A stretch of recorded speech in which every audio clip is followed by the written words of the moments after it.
bahawa dalam sebuah kitab ditulis oleh Imam Qurtubi bahawa ni jelaskan inan nanggro baru jiuh daripada bala. Orangnya tanya tak sadari bahawa tengah terhadapi bala dan cobaan.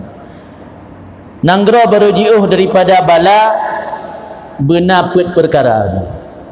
Pertama, imamun adilun la yadhlim. Pemimpin adil yang tidak melakukan kezaliman. Yang mana put boh perkaranya, insya-Allah nangronyan maksumun minal bala. Terpelihara daripada bala. Yang kedua, alimun ala sabilil huda. Imam adil la yadhlim, tidak melakukan kezaliman. Yang kedua, alimun ala sabilil huda. Na urang ilmu yang na ilmu tapi punya keinginan memberi petunjuk kepada umat. Sebab na urang alim nadum kedra tu, hang tem purna go. Maka lang kita ke beza antara salih dengan muslih. Kira hamba ketika di salih banyak yang mencintai. Rasul sebelum menjadi muslih salih. Rasul dalam je angkat je ke Rasul ke perintah dakwah kira pemuda yang nak amanah oleh orang musyrik Quraisy dipuja disanjung Rasulullah sehingga digelar dengan Al-Amin. Tapi ketika Rasul mengajak kaumnya untuk bertauhid, meninggalkan segala perbuatan syirik, saatnya ke Rasul baru dimusuhi. Maka punya orang alim geduk tabah saga ke widik-widik meratib gerah ke, nak salah dalam kampung, salah dalam masyarakat, hana ke berdepan, ikut rumah ke ibu masjid, hana ke tegur, nyakan salih kan muslih. Yang nak benci kan, mandung orang senang kan. Ada awak bunuh agen bentuk senang je kan. Nyabu kamu, lama kamu, beruncik kamu. Ci kira orang alim ke laksanakan amar ma'ruf nahi mungkar. Buat yang salah dalam masyarakat ke betul. Yang saatnya enggaknya bergelar al-muslih. Al-muslih memperbaiki orang lain.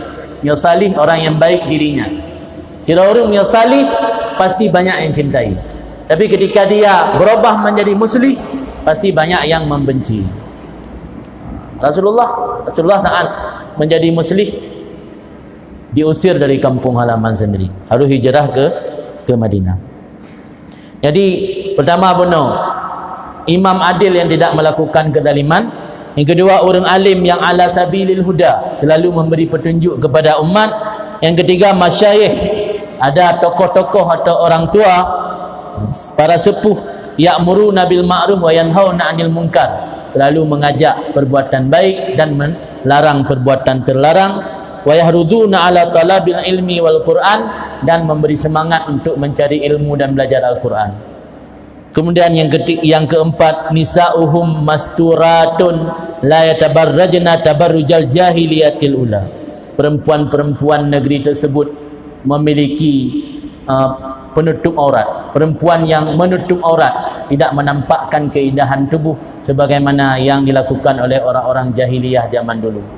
Jadi put perkaranya nyona dalam sabuh nanggro, insya-Allah nanggronyan jiuh daripada bala. Mudah-mudahan di PD Jayanya insya-Allah na mampu put perkara tersebut. Tanya na pemimpin yang adil, insya-Allah orangnya hana gezalimi rakyat, dan na juga para alim, pada tengku yang selalu mengajak masyarakat kepada kebaikan, dan juga na para sepuh, para tokoh yang selalu mengajak amar ma'ruf dan nahi mungkar, mendukung kegiatan-kegiatan pengajian dan belajar Al-Quran, dan juga na para kaum wanita, para hawa, para ibu yang selalu menjaga auratnya. InsyaAllah inangro PD Jayanya menyona mamputnya Allah berselamat, Allah bebas daripada penyakit, daripada bala-bala yang hana kita inginkan. Amin.